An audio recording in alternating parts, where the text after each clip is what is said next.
Shri S.R. Thakur प्रस्तुत इयत्ता 9वी विषय भूगोल प्रथम सत्र परीक्षा उत्तरासह गुण 40 वेळ 2 तास।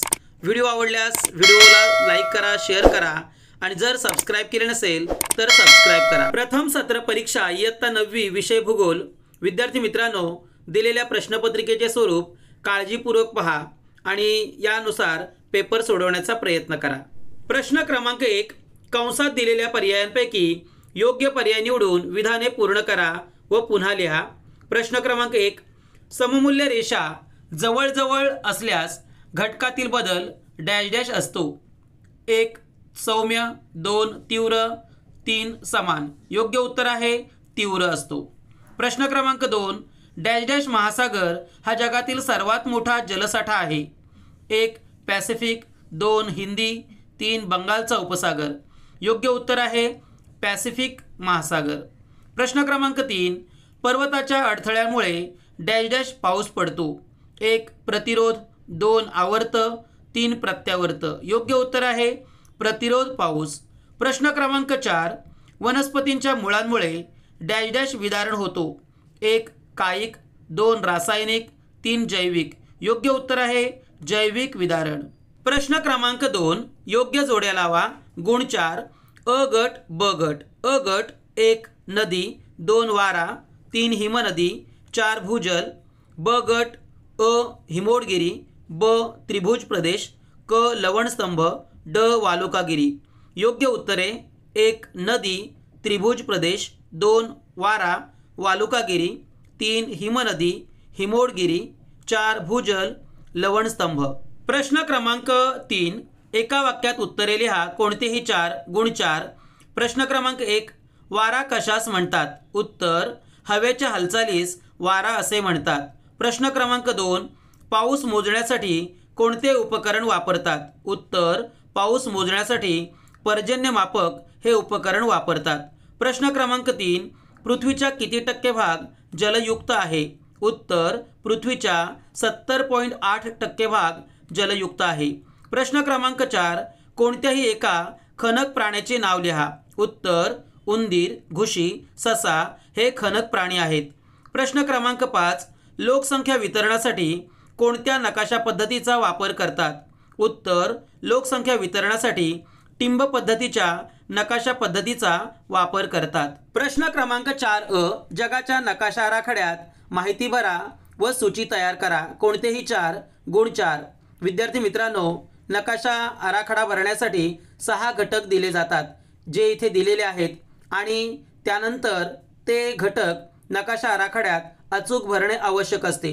त्यासाठी आपण इथे नकाशा भरून दिलेला आहे, तो काळजीपूर्वक पहा। यामध्ये 1 माउंट किलीमांजारो, 2 मध्य अटलांटिक भूकंप क्षेत्र, 3 माउंट फुजी, 4 क्रॅकाटोवा, 5 माउंट व्हेसुव्हियस आणि 6 भारत। हे 6च्या 6 घटक आपण सूचीसह नकाशात भरून दिलेले आहेत, ते काळजीपूर्वक पहा आणि अशाच प्रकारचा नकाशा भरण्याचा प्रयत्न करा। प्रश्न क्रमांक 4 ब, नकाशा वाचन करून त्याखालील प्रश्नांची उत्तरे द्या। कोणतेही 4 गुण 4। विद्यार्थी मित्रांनो, एक नकाशा दिला जातो आणि त्यावर आधारित काही प्रश्न दिले जातात। त्या प्रश्नांची नकाशा पाहून उत्तरे लिहिणे अपेक्षित असते। प्रश्न क्रमांक 1, लोकसंख्येची घनता कोणत्या दिशेला कमी आहे? उत्तर लोकसंख्येची घनता दक्षिण व वायव्य दिशेला कमी आहे। प्रश्न क्रमांक 2, 200% पेक्षा कमी घनता असलेल्या तालुके कोणते? उत्तर शाहूवाडी, गगनबावडा, आजरा व चंदगड हे 200% पेक्षा कमी घनता असलेले तालुके आहेत। प्रश्न क्रमांक 3, 201 ते 400 घनता असलेल्या तालुक्यांची नावे लिहा। उत्तर राधानगरी आणि गारगोटी हे 201 ते 400 घनता असलेल्या तालुक्यांची नावे आहेत। प्रश्न क्रमांक 4, कोणती पद्धत वापरून हा नकाशा काढलेला आहे? उत्तर क्षेत्रगणी पद्धत वापरून हा नकाशा काढलेला आहे।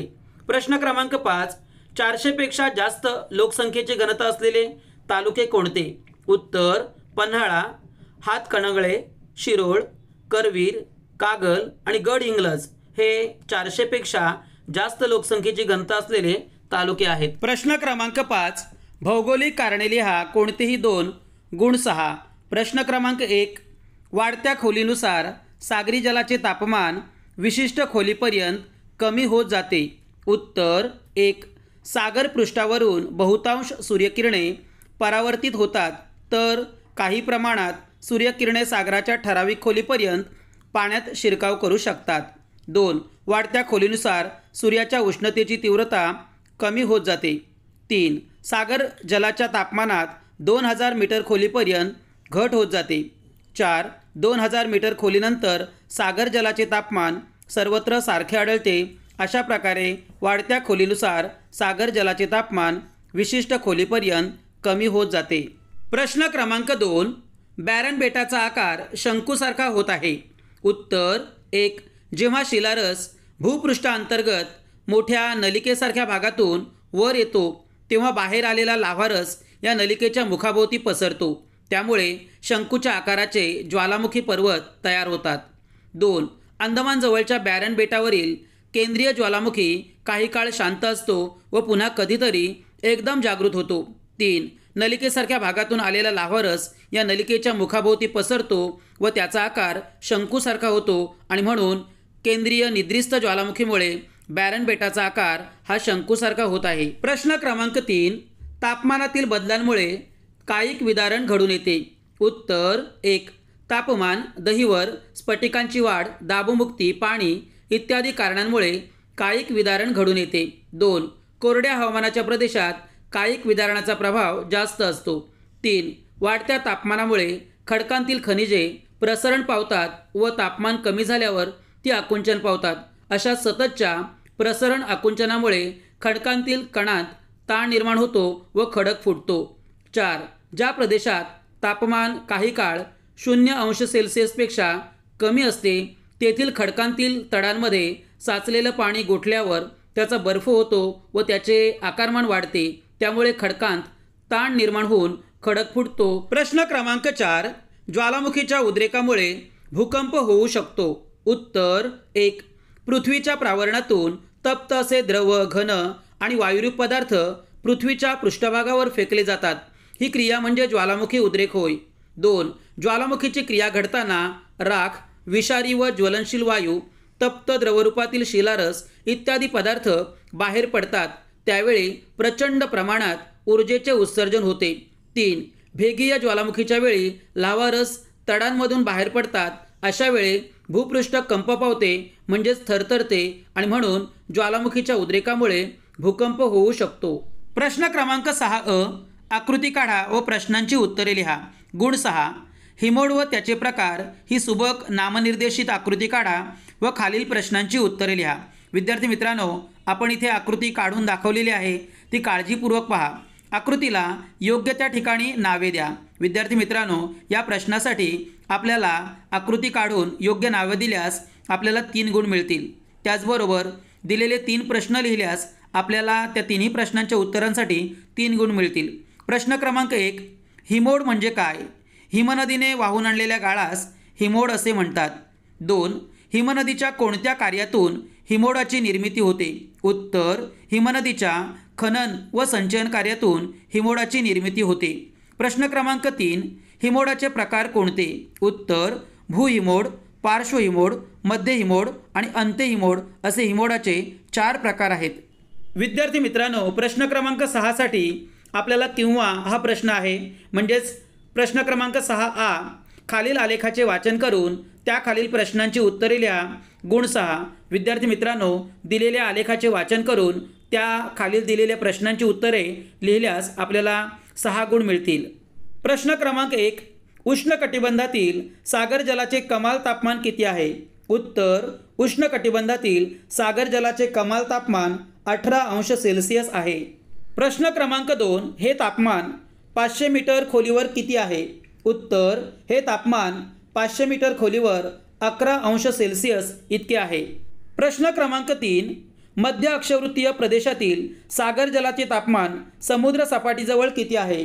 उत्तर मध्य अक्षवृत्तीय प्रदेशातील सागर जलाचे तापमान समुद्र सपाटीजवळ 14°C आहे. प्रश्न क्रमांक 4. हे तापमान 1500 मीटर खोलीवर किती झालेले आढळते? उत्तर हे तापमान 1500 मीटर खोलीवर 5 अंश सेल्सिअस इतके आढळते। प्रश्न क्रमांक 5, किती खोलीनंतर सागर जलाचे तापमान सर्वत्र स्थिर राहते? पृष्ठभागापासून 2000 मीटर खोलीपर्यंत सागर जलाचे तापमान सर्वत्र स्थिर राहते।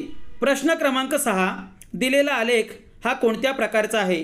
उत्तर, दिलेला आलेख हा बहुरेषालेख आहे।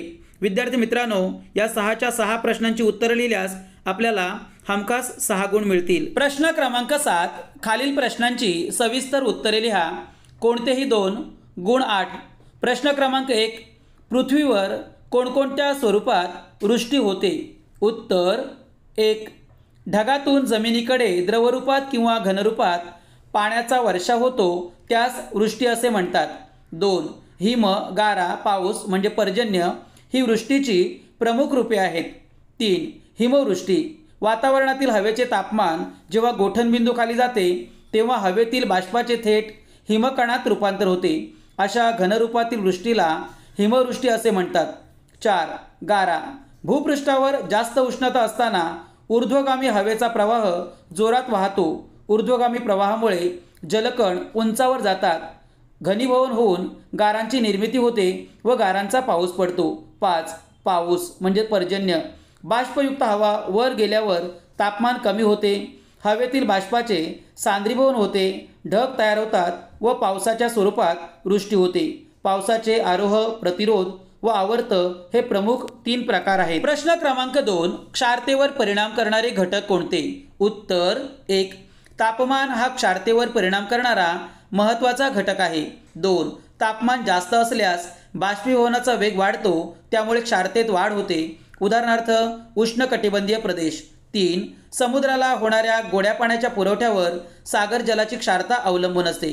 गोड्या पाण्याचा पुरवठा जास्त झाल्यास क्षारता कमी होते व गोड्या पाण्याचा पुरवठा कमी झाल्यास क्षारता वाढते। उदाहरणार्थ बंगालच्या उपसागराची क्षारता कमी आहे, अरबी समुद्राची क्षारता जास्त आहे। 4, अक्षवृत्तीय स्थानामुळे सुद्धा क्षारतेत फरक पडतो। ध्रुवीय प्रदेशात क्षारता कमी असते तर विषुववृत्तीय प्रदेशात क्षारता जास्त असते। 5, उष्ण व थंड सागरी प्रवाहामुळे क्षारतेत फरक आढळतो। उदाहरणार्थ उष्ण सागरी प्रवाह असलेल्या प्रदेशात क्षारता जास्त असते व थंड सागरी प्रवाहाच्या प्रदेशात क्षारता कमी असते। प्रश्न क्रमांक 3, भूकंप होण्याची कारणे स्पष्ट करा। उत्तर, 1, पृथ्वीच्या प्रावरणात निर्माण होणाऱ्या दाब व ताणानुसार भूपट्ट निर्माण होतात। 2, काही वेळा भूपट्ट एकमेकांच्या दिशेने सरकून एकमेकांवर आदळतात व भूकंप होतात। 3, भूपट्ट एकमेकांच्या वर किंवा खाली जाण्यामुळे भूकंप होतात। 4, भूपृष्ठाच्या अंतर्गत भागात ताण निर्माण होऊन खडकांमध्ये विभंग निर्माण होऊन भूकंप होतात।